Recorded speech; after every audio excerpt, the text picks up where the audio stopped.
जोधपुर से लगभग 9 किलोमीटर दूर राजस्थान की शान, एक ऐसी जगह जो कहानियों से भरी हुई है। मंडोर। यहाँ की हर गली, हर महल और हर पत्थर में इतिहास की गूंज है। लेकिन सबसे खास बात, यहाँ वो जगह है जो रावण के ससुराल के नाम से मशहूर है। जी हाँ, वो रावण, लंका के राजा, जिनकी शक्ति और पराक्रम की गाथाएं हमें रामायण में सुनाई जाती है। यही मंडोर में रावण का विवाह हुआ था और यही उनकी पत्नी मंदोदरी का मायका है। क्या आप जानते हैं कि राजस्थान की ये मिट्टी उस कहानी को समेटे हुए है जहाँ पर रावण खुद एक दामाद के रूप में जाना जाता है। इस ऐतिहासिक नगरी का हर एक कोना किसी न किसी रहस्य को छुपाए बैठा है। यहाँ के गार्डन, विशाल छतरियां और कलात्मक मूर्तियां अपने आप में ही अद्भुत है। इन छतरियों में उन योद्धाओं की यादें बसती है जिन्होंने इस भूमि के लिए प्राण न्यौछावर कर दिए। मंडोर का यह प्राचीन गार्डन सिर्फ एक पर्यटन स्थल ही नहीं, बल्कि एक ऐसा स्थान है जहां इतिहास और आस्था के रंग एक साथ मिलते हैं। और रावण से जुड़ी कहानियों के कारण ये जगह और भी अनोखी हो जाती है। कहा जाता है कि यहाँ के लोग आज भी रावण को अपना दामाद मानते हैं और कई जगहों पर उनकी पूजा भी होती है। तो आइए इस सफर में हमारे साथ चलिए। आज हम आपको मंडोर की हर गली, हर एक राज और हर एक उस कहानी से मिलवाने वाले हैं जो आपको वापस उस दौर में ले जाएगी जब रावण और मंदोदरी का मिलन यही हुआ था। वीडियो के अंत तक जुड़े रहिएगा क्योंकि हम आपको दिखाएंगे मंडोर की वो जगह जो इतिहास के पन्नों में शायद ही कहीं और देखने को मिले।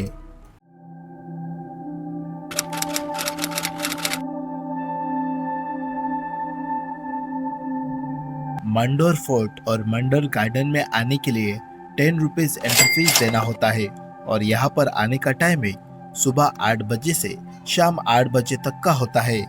मंडोर गार्डन से 10 मिनट आगे चलकर आने के बाद यहाँ पर हम खंडर वाले सेक्शन में आ चुके हैं। यहाँ पर मेरे पीछे देख सकते हो, यहाँ पर उस जमाने में यहाँ पर लोग रहा करते थे और अभी इस वक्त ये जगह पूरी खंडर में तब्दील हो चुकी है। तो अभी हम चलते हैं आगे की ओर, चलिए।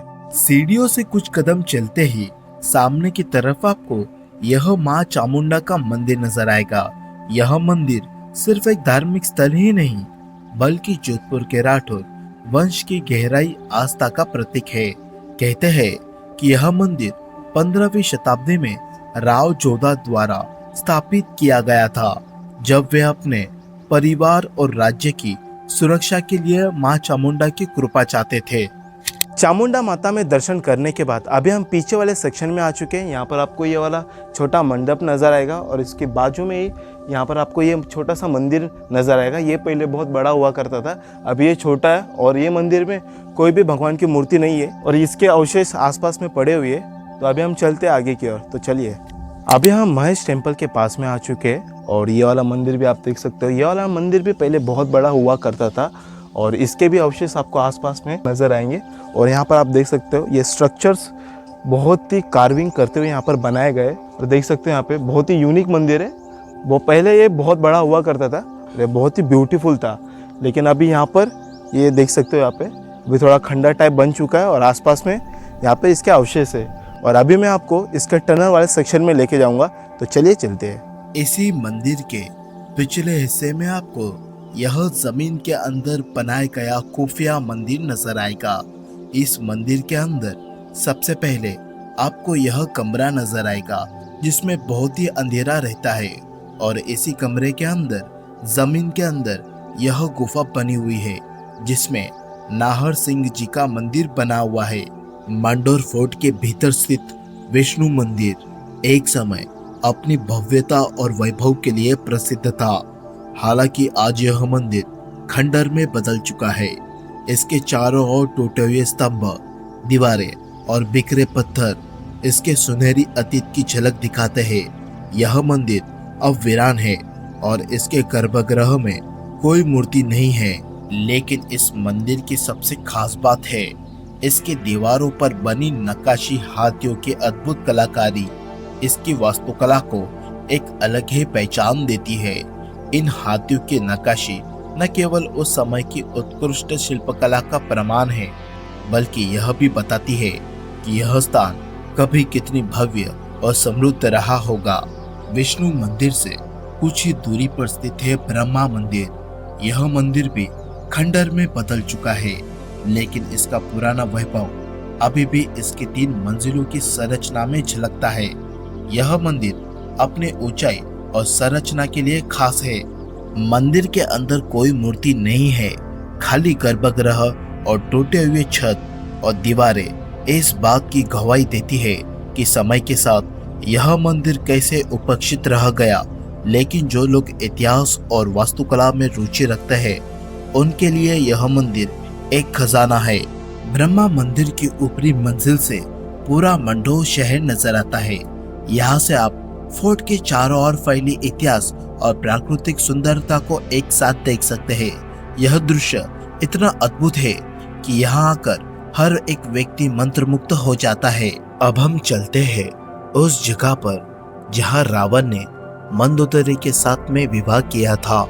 कहा जाता है कि यह वही स्थान है जहाँ रावण ने मंदोदरी संग जीवन के 7 फेरे लिए थे। यह मंडप न केवल वास्तुकला का एक अद्भुत नमूना है, बल्कि पौराणिक कथा से भी गहराई से जुड़ा हुआ है। मंडोर के पुराने किले को देखने के बाद अभी हम मंडोर उद्यान में स्थित श्री काला गोरा भैरव जी के मंदिर में आ चुके हैं। इस मंदिर को महाराजा अजय सिंह जी ने बनवाया था और इस मंदिर के भीतर भगवान गणेश जी विराजमान है और भगवान गणेश जी के दाएं और बाएं ओर काला गोरा भैरव जी को जंजीरों से बांधकर रखा गया है और इन सारे प्रतिमाओं को एक चट्टान को तराश करके बनाया गया है। मंदिर के ठीक सामने ही आपको यह अद्भुत एक थंबा महल नजर आएगा। इस जगह पर प्राकृतिक रूप से एक बड़ी सी चट्टान हुआ करती थी। उसी चट्टान को काटकर और तराश कर इस मोनोलिथिक स्ट्रक्चर यानी कि इस एक थंबा महल को बनाया गया है और यहीं पर आपको यह रानियों का शानदार खूबसूरत महल नजर आएगा। इस महल में रानियां रहा करती थी और अभी इस महल को मंडोर के म्यूजियम में परिवर्तित कर दिया गया है। यहाँ पर आप सुबह 10 बजे से लेकर शाम 5 बजे तक आ सकते हो और यहाँ पर 25 rupees per person entry ticket लिया जाता है। मंडोर म्यूजियम में प्रवेश करते ही आपको रानियों के कमरे, हैंडक्राफ्ट, राजा महाराजाओं की तस्वीरें, ऐसी बहुत सारी चीजें देखने को मिलती है। मंडोर म्यूजियम का एक और खास आकर्षण है यहाँ के मॉडल्स। राजा रानियों के शाही दरबार, विवाह समारोह और त्योहार की झलकियाँ इतने खूबसूरत तरीके से प्रदर्शित की गई है कि ऐसा लगता है मानो आप समय में पीछे चले गए हो।